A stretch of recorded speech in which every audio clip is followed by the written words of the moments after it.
Selengkapnya Anda bisa saksikan On Point with Adisti Larasati hanya di kanal YouTube Kompas TV.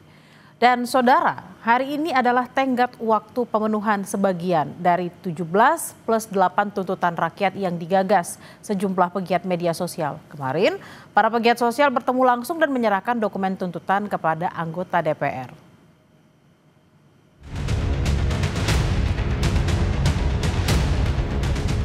"17 plus 8 tuntutan rakyat tengah menjadi perhatian. Digagas sejumlah pegiat media sosial, tuntutan ini menjadi rangkuman berbagai aspirasi, keluhan, dan harapan masyarakat menyikapi berbagai persoalan bangsa akhir-akhir ini. Pada 4 September, sejumlah pegiat diantaranya Jerome Pauline, Ferry Irwandi, Andovi Dalopes, Jovial Dalopes, Fathia Izzati, dan Andita F. Utami menyambangi gedung DPR. Mereka menyampaikan dokumen fisik 17 plus 8 tuntutan rakyat dengan tenggat waktu yang berbeda.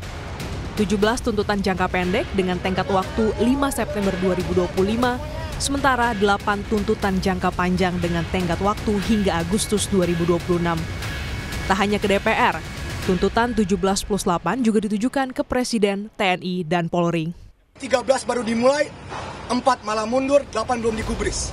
Beberapa di antaranya yang mundur. Kekerasan aparat, korban di Bandung, keterlibatan TNI masih terlibat, pembebasan demonstran, proses hukum aparat polisi, memang sudah ada yang dihukum, namun baru 1. Dan banyak hal lain yang belum dimulai prosesnya. Kalau hanya disuruh berhenti flexing, hanya disuruh bersimpati di dunia online, itu menyembunyikan sesuatu, itu enggak menyembuhkan akar dari masalah. Oleh karena itu hari ini kami ada di sini untuk memberikan tuntutan ini juga secara formal, secara fisik, supaya sudah tidak ada lagi alasan bahwa belum dimasukkan lewat jalur formal. Dan kami juga mau mengingatkan bahwa kami belum puas dengan janji, dengan rencana, dengan kata-kata akan, dengan kata-kata meminta. Kami ingin bukti konkret, kami ingin progres yang nyata.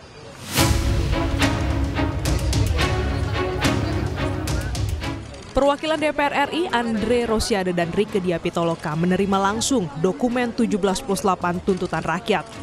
Andre pun menandatangani surat serah terima. Andre dan Rieke bilang pimpinan DPR sedang bekerja untuk mengevaluasi tunjangan dan kinerja anggota.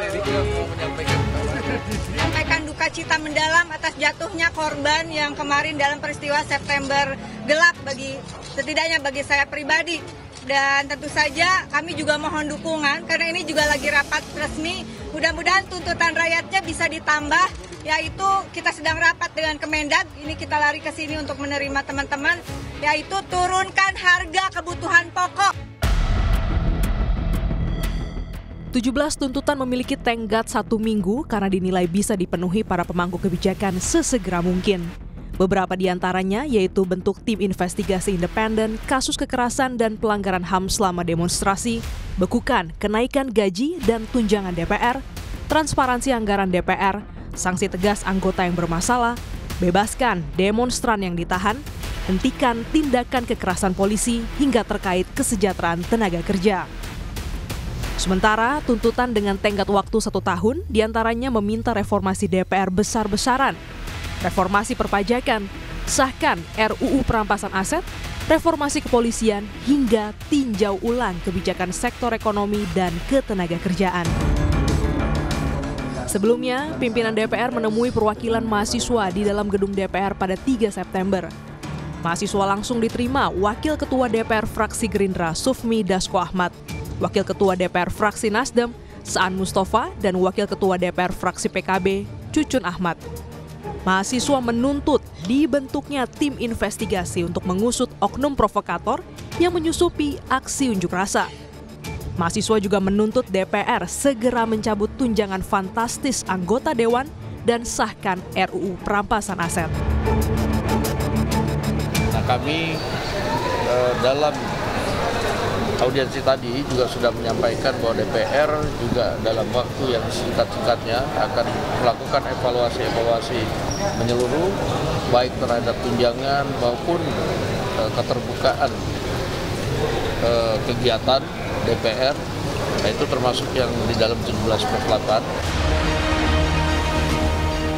17+8 tuntutan rakyat diharapkan mampu menampung, mengkurasi, menyatukan, dan menyampaikan berbagai aspirasi dari beragam lapisan. Tuntutan ini juga dapat dijadikan pedoman bagi para pemangku kebijakan untuk menentukan langkah strategis dalam menjalankan pemerintahan yang lebih baik. Tim Liputan, Kompas TV. Kita lihat bagaimana situasi di DPR di hari tenggat waktu 17 tuntutan. Akan kita tanyakan langsung ke jurnalis Kompas TV Putri Oktaviani dan juru kamera Julian Fernando dari gedung DPR Jakarta. Okta, selamat siang Okta.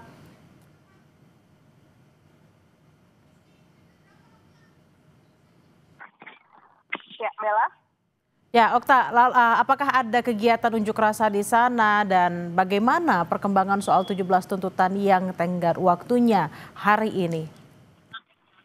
Ya, selamat siang Bella dan juga saudara. Saat ini kalau kami pantau situasi di area depan gedung DPR MPR RI Senayan Jakarta memang relatif kondusif, tidak terlihat adanya aksi massa begitu seperti yang terjadi beberapa waktu lalu. Kemudian tadi juga kami sempat memantau di area belakang atau di gerbang Pancasila, itu juga sama, situasinya masih relatif sepi, relatif kondusif, dan juga untuk lalu lintas juga ramai lancar di area depan. Ini memang tidak ada rekayasa lalu lintas maupun juga penutupan jalan begitu. Kemudian untuk pengamanan ini memang masih ketat Bella dan juga saudara. Jadi memang kalau kami pantau sejak pagi hari tadi, ini petugas gabungan termasuk juga Brimob tadi di dalam juga sudah bersiaga, termasuk juga kendaraan taktis yang disiagakan. Benar sekali Bella bahwa hari ini diketahui menjadi tenggat waktu dari tuntutan rakyat 17+8 imbas dari adanya gelombang unjuk rasa yang terjadi pada tanggal 25 sampai 31 Agustus 2025 kemarin. Tuntutan ini disusun dari aspirasi masyarakat diwakili oleh sejumlah aktivis maupun juga pengaruh atau influencer. Dan mengapa dikatakan tenggat waktu? Karena memang di poin 17+8 ini, 17 poinnya ini merupakan tuntutan dalam jangka pendek. Jadi artinya harus bisa direalisasikan pada hari ini atau 5 September 2025, sementara untuk tuntutan jangka panjang, ya ini +8-nya itu punya tenggat waktu sampai 31 Agustus 2026. Tuntutan ini juga sudah diserahkan kepada pihak DPR, yakni diwakili oleh Wakil Ketua Komisi 6 DPR RI Andre Rosiade dan juga anggota DPR RI fraksi PD Perjuangan Rieke Diah Pitaloka.